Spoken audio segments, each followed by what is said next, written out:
मैं नहीं जाऊंगी तुम्हारे बिना भी। तुम मेरे साथ चलो। I miss you so much। हाँ तो एक हफ्ते और मिस करो, समझी? विक्रांत ने वादा किया था 7 दिन वो यहाँ मेरे साथ रहेंगे और आज तीसरा दिन है, 4 दिन और बचे हैं।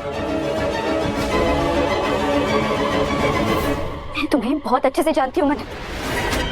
एक हफ्ते बाद भी ना तुम अभी को मेरे पास नहीं भेजोगी। तू क्या बात हो तुम?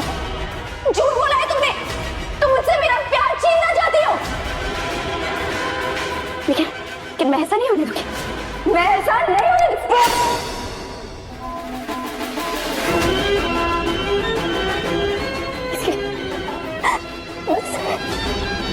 इसलिए हीरो को मारने आई थी मैं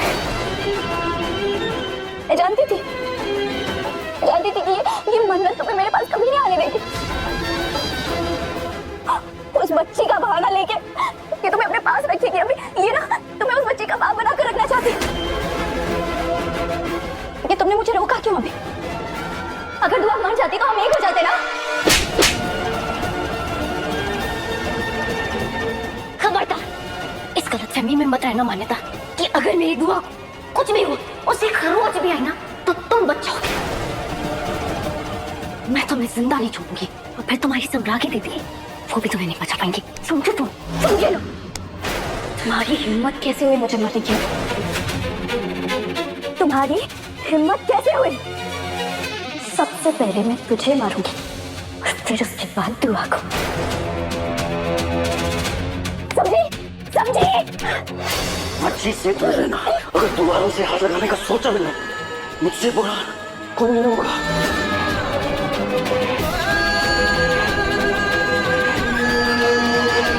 तुम मन्नत और उसकी बेटी की वजह से मुझसे इस तरह बात कर रहे हो भाई? अगर ऐसा है तो मन्नत जी को मेरा सच मालूम चल गया, पर वो दोनों कुछ कर क्यों नहीं रहे? अगर सच मालूम है तो कुछ तो भी करना चाहिए ना। कुछ ना पता होने का नाटक करने की एक ही वजह हो सकती है कि दोनों मिलकर मेरे खिलाफ कोई जाल बिछाना, वरना मन्नत जी मुझे छोड़ती ही नहीं। क्या मन्नत का सबसे बड़ा डर अब सच होने वाला और क्या दुआ की मासूम स्पीच विक्रांत के दिल का सच सबके सामने ला देगी? दोस्तों, मन्नत के एपिसोड की शुरुआत विक्रांत और धैर्य के बीच जबरदस्त बहस से होती है, जिसे देखकर मन्नत डर जाती है क्योंकि उसे लगता है कि विक्रांत का गुस्सा धैर्य के सामने सब कुछ खोल सकता है। मन्नत तुरंत धैर्य का साइड लेने का नाटक करती है और साथ ही विक्रांत को इशारा करती है कि वो अपना गुस्सा कंट्रोल करे, वरना उनका पूरा प्लान सामने आ जाएगा।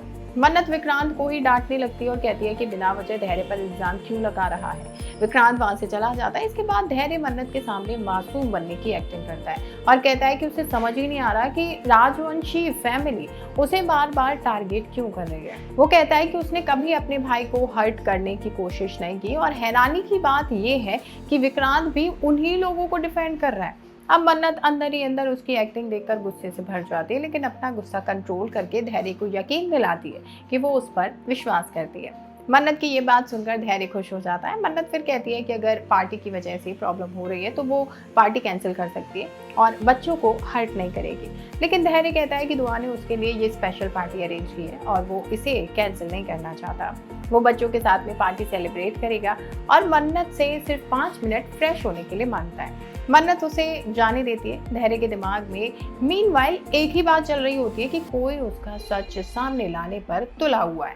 उसे लगता है कि विक्रांत आज अपना कंट्रोल खो बैठा था। वो सोचता है कि कहीं विक्रांत सिर्फ मेमोरी लॉस का नाटक तो नहीं कर रहा, क्या उसकी याददाश्त वापस आ गई है? अगर विक्रांत को सब कुछ याद आ गया है तो वो धैर्य को सीधा जेल भेज सकता है। दूसरी तरफ दुआ को धैर्य की फिक्र होती है और वो उसका हाल पूछने जाना चाहती है, मगर यशिका उसे रोक देती है। दुआ कहती है कि उसे अपने पापा की टेंशन हो रही है क्योंकि वो ठीक नहीं लग रहे। यशिका के दिल में आता है कि दुआ धैर्य से बहुत प्यार करती है, लेकिन धैर्य इस प्यार के लायक ही नहीं है। यशिका बातों बातों में दुआ को समझाने की कोशिश करती है कि धैर्य उसके प्यार के लायक नहीं है। वो कहती है कि मन्नत ने विक्रांत को अपनी जिंदगी के लिए चुना है, इसका मतलब विक्रांत धैर्य से बेहतर इंसान है। यशिका दुआ से कहती है कि विक्रांत उसके पापा हैं, इसीलिए उसे धैर्य के बारे में इतना सोचने के बजाय अपने पापा के लिए अपना प्यार दिखाना चाहिए।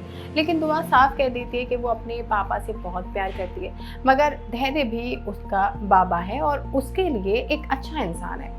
उसके लिए विक्रांत स्पेशल है और धैर्य उसका गुड फ्रेंड है। तभी धैर्य वहां आ जाता है। दुआ उसे बताती है कि उसने उसके लिए एक स्पीच प्रिपेयर की है। धैर्य खुश होकर उसे थैंक यू कहता है और दुआ को सजेस्ट करता है कि वो विक्रांत को भी स्पीच सुनने के लिए इनवाइट करे। दुआ विक्रांत के पास जाती है।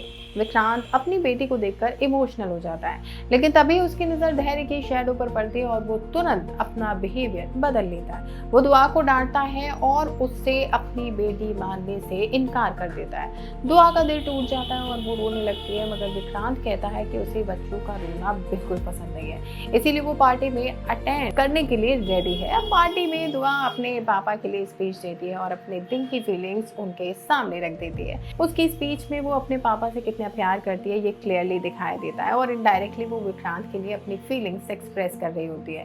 विक्रांत अपनी बेटी को देखकर इमोशनल हो जाता है, लेकिन मन्नत उसे इशारा करके कंट्रोल करने को कहती है। धैर्य भी दुआ की स्पीच ध्यान से सुनता है और उसके दिमाग में शक पैदा होता है कि दुआ बातें कहीं उसके लिए है या विक्रांत के लिए। बाद में दुआ विक्रांत के साथ उनके पास्ट को लेकर बात करने की कोशिश करती है, मगर विक्रांत फिर से एटीट्यूड दिखाता है और उसे अपनी बेटी मानने से इनकार कर देता है। मन्नत सामने से विक्रांत को डांटने का नाटक करती है, लेकिन कि उसने दुआ का दिल क्यों तोड़ा। उधर दुआ को लगता है कि उसकी वजह से मॉम एंड डैड के बीच में फाइट हो गई है। मन्नत सामने से विक्रांत को डांटने का नाटक करती है, उसने दुआ का दिल क्यों दुखाया।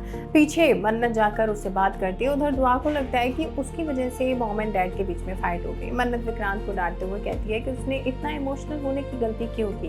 दुआ बहुत स्मार्ट है, वो समझ सकती है कि विक्रांत की मेमोरी वापस आ चुकी है। तब विक्रांत फाइनली अपना दर्द मन्नत के सामने रखता है और कहता है कि दुआ उसकी बेटी है, वो कितनी देर तक अपनी ही बेटी से नफरत करने का नाटक करेगा। वो सिर्फ धैर्य को एक्सपोज करने के लिए अपनी बेटी को हर्ट कर रहा है और अब उससे ये बर्दाश्त नहीं हो रहा। पर मन्नत उसे समझाती है कि इमोशंस कंट्रोल करो, क्योंकि धैर्य को उनके प्लान पर शक नहीं होना चाहिए। वो कहती है कि इस बार वो धैर्य से एक कदम आगे है और एक छोटी सी गलती भी सब कुछ खराब कर सकती है। कि क्या विक्रांत और मन्नत धैर्य को सच में एक्सपोज कर पाएंगे या फिर उससे पहले ही धैर्य सब कुछ समझ लेगा। आपको ये वीडियो पसंद आए तो लाइक करें, शेयर करें और टेलीविजन को सब्सक्राइब करना ना भूलिएगा।